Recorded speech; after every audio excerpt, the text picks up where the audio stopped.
मंडळी, आपली अभिवाचन स्पर्धा फुल जोमात सगळ्या वेगवेगळ्या गावात, परदेशात, परराज्यात सगळीकडे जोरात सुरू आहे.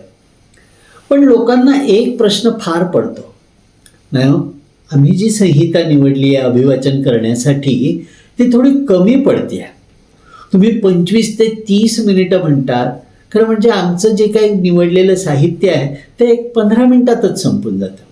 तर काही जण म्हणतात, नाही हो, 45 मिनिटं तरी ठेवायला पाहिजे होती तुम्ही, कारण आमचं निवडलेले जे साहित्य आहे, ललित लेख आहे, तो तेवढा मोठा आहे ना, काय करणार.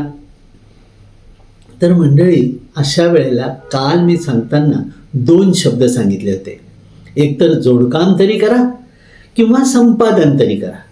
म्हणजे नेमकं काय करायचं, तुम्ही जो काही लेख वाचताय त्याचा आशय समजून घ्या, त्या आशयाशी निगडीत आणखी एखादा ललित लेख म्हणा, एखादी कविता म्हणा किंवा काही पुरण म्हणून घालायला, म्हणजे त्याच्यामध्ये ॲड करायला, बेरीज करायला, त्याच्यात आणखी जोडून घ्यायला अशी तुम्हाला सुचते का?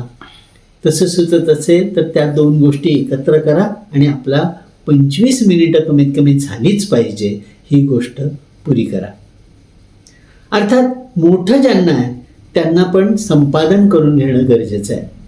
संपादन म्हणजे काय करायचं, परत ती जी संहिता आहे त्याचा आशय समजून घ्या, त्याच्यातली कुठली वाक्य आपल्याला अनाठाई आली आहेत का, ती काही ठिकाणी परत परत रिपीट झालेली आहेत का ते बघा, ती असतील तर ती उडवा. त्याच्यातला महत्त्वाचा जो भाग आहे, जो मुख्य त्याचा मगज आहे तो येईल आणि ते सगळं काही जे काही लिखाण आहे ते अर्थपूर्ण राहील असं बघत काही काही गोष्टी उडवा.